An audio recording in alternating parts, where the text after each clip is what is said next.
about the blood of Jesus Christ and the Passover.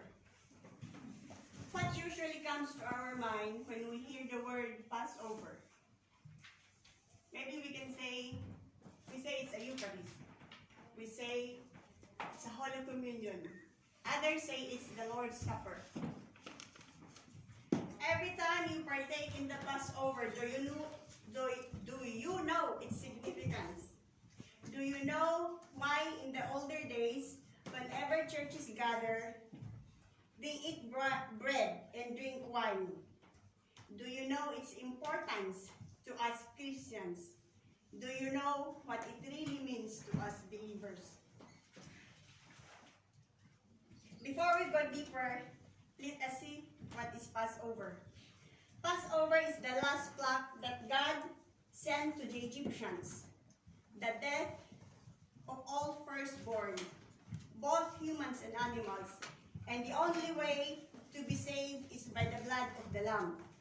So God instructed Moses that every Israelite's family should take a lamb and slaughter it. Put its blood on the side and on the door frames, so to eat bread without yeast. Stay in their houses till morning, so that when the angel of death strikes the city, it will pass over their houses because the blood of the Lamb is there. So the firstborn will be saved. Because of the blood of the Lamb, they were saved. The Israelites were saved. They were enslaved from the bondage of slavery. We can read that in Exodus 12. Now let's see in Matthew 26:7-13, when Jesus had the Last Supper with his disciples before he was crucified in the cross.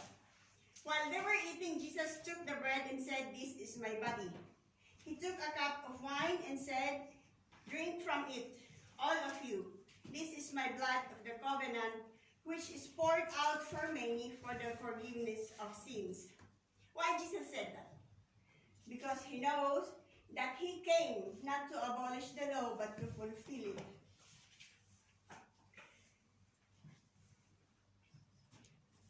Jesus Christ was our Passover lamb, and he has been sacrificed for us.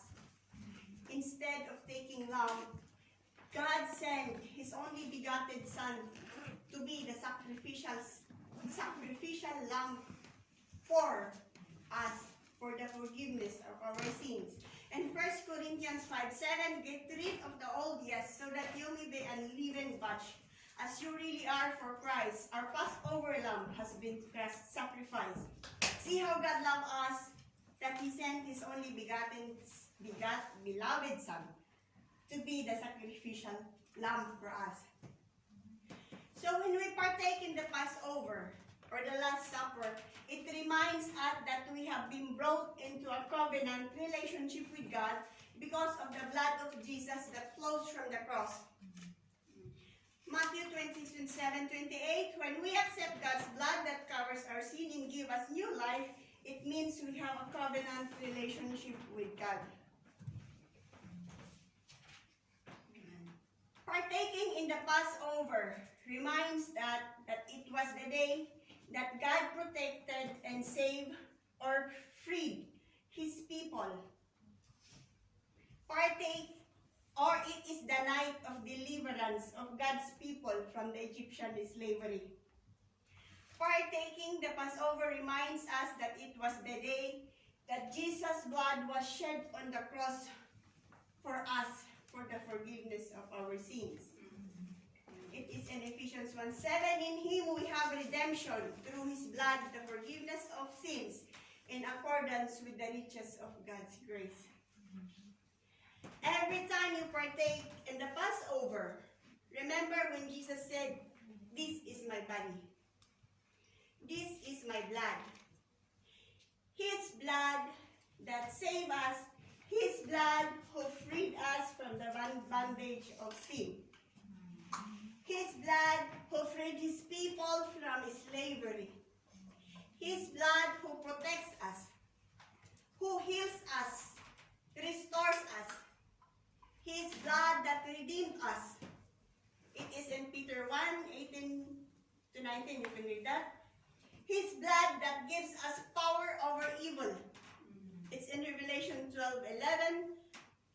Jesus' blood draws us closer to God. It's in Ephesians 2:13.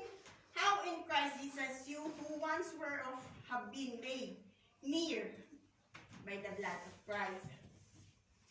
Bear in mind that when you partake in the Passover, make sure that your heart is pure. Pure in the real meaning of purity. Search your heart if you deserve to partake and know or no. Amen? Because of what Jesus said that when you do this, do it in remembrance of me. Amen. So you see, God sacrificed His only Son on the cross, and by His blood that flows save us. In my conclusion, value the blood of Christ that shed on the cross for us. Be faithful. Follow Him. Live as Christ lived. Believe in Him and let us not go back to the old ways. Because we are already been redeemed. We are already saved from the iniquities. Stand firm till the end times, for only those covered in the blood of the Lamb have victory over the evil principalities and powers.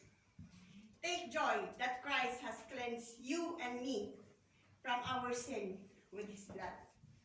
Glory and honor belongs to God. Amen. Bravo. Bravo. Bravo. Thank you.